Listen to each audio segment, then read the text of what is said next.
قرآن مجید میں ہے ان اللہ لا یستحی من الحق، کہ اللہ تعالیٰ حق بات بیان کرنے سے حیا نہیں کرتے۔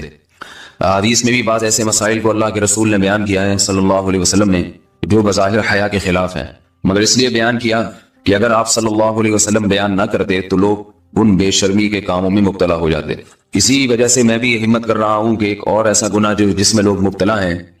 اور وہ ہے حیا کے خلاف، مگر ہے بہرحال شریعت کا مسئلہ اور لوگ اس میں گناہ میں مبتلا بھی ہیں، اس لیے بتانا ضروری ہے۔ وہ یہ ہے کہ لوگ شادی کے بعد بھی آج کی نوجوان نسل زوجہ سے، بیوی سے غیر فطری طریقے سے ہم بستری کرتے ہیں۔ انٹرنیٹ پہ بیہودہ فلمیں دیکھتے ہیں تو جو چیز انگریزوں کی دیکھ رہے ہیں کہ ان کے کلچر آہستہ آہستہ میڈیا کے ذریعے ہمارے معاشرے میں بھی آ رہا ہے۔ اللہ کے رسول صلی اللہ علیہ وسلم نے لعنت فرمائی ہے، ایک روایت میں ہے کہ اللہ اس کی طرف دیکھے گا نہیں کہ جو اپنی زوجہ سے پچھلے راستے سے ہم بستری کرے گا۔ یہ بیماری بھی، یہ گندگی بھی لوگوں میں پھیلتی جا رہی ہے، خاص طور پہ جن کو لڑکوں سے بدفعلی کی عادت پڑ جائے تو وہ زوجہ سے فطری راستے سے ہم بستری نہیں کرتے۔ اللہ نے فرمایا کہ نساؤکم حرث لکم، یہ تمہاری زوجات ہیں، بیویاں ہیں، یہ نسل بڑھانے کے لیے ہیں۔ تو اسی راستے میں انسان اپنی خواہش کو پوری کر سکتا ہے جس راستے سے نسل بڑھتی ہے، اس کے علاوہ کسی اور راستے سے اپنی خواہش کو پورا کرنا یہ حرام ہے، گناہ کبیرہ ہے، گندگی ہے۔ ہمارے پاس کیسز آتے ہیں، ایک پاک دامن لڑکی کی شادی ہوتی ہے، لڑکا بھی بظاہر بڑا نیک، لیکن کیا ہے، لڑکا چونکہ ٹھرکی ہوتا ہے، شہوت کا درندہ ہوتا ہے، تو وہ یہ نہیں دیکھتا کہ میں اپنی بری خواہش مٹانے کے لیے میں اپنی زوجہ کو غیر فطری طریقے پر مجبور کیسے کر سکتا ہوں، تو مجبور کرتا ہے پھر اپنی بیوی۔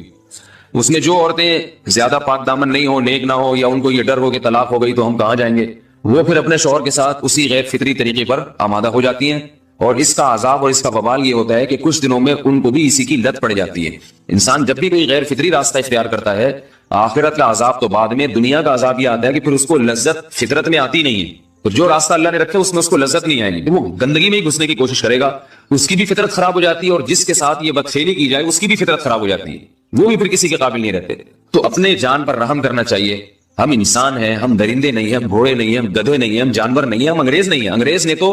حیا اور شرم کی تمام حدود کو توڑ دیا ہے، وہ تو درندے بن چکے ہیں۔ ہم تو درندے نہیں ہیں، ہم تو حلال کھاتے ہیں، پاک صاف رہنے کی کوشش کرتے ہیں، تو ہم ان کی جو کلچر دیکھ کے ہم ویسے درندے بننے کی کوشش کیوں کریں؟ تو یہ بہت بڑا وبال ہے، بہت بڑی برائی ہے جو ہمارے معاشرے میں آہستہ آہستہ جڑ پکڑتی جا رہی ہے، اور اس سے بیماریاں بھی پھیلتی ہیں۔ غیر فطری طریقہ ہے، بیماریاں بھی پھیلتی۔ ایسے کیسز آتے ہیں کہ جناب وہ مرد مجبور کر رہا ہے بیوی کو، اور وہ بیوی جو ہے ساتھ نہیں دیتی تو پھر اس کو طلاق کی دھمکیاں دیتے ہیں، ایسے کیسز بھی آتے ہیں۔ اور یہ بھی آتا ہے کہ مرد جب اپنی بیوی کو غیر فطری طریقے پر مجبور کرتا ہے، بیوی آمادہ نہیں ہوتی، تو مرد پھر یہ دھمکی دیتا ہے کہ بھائی میری خواہش تو تم سے پوری ہوتی نہیں ہے، پھر میں دوسروں کے پاس جاؤں گا۔ تو یاد رکھیں، جس عورت کا شوہر یہ دھمکی دے اس کو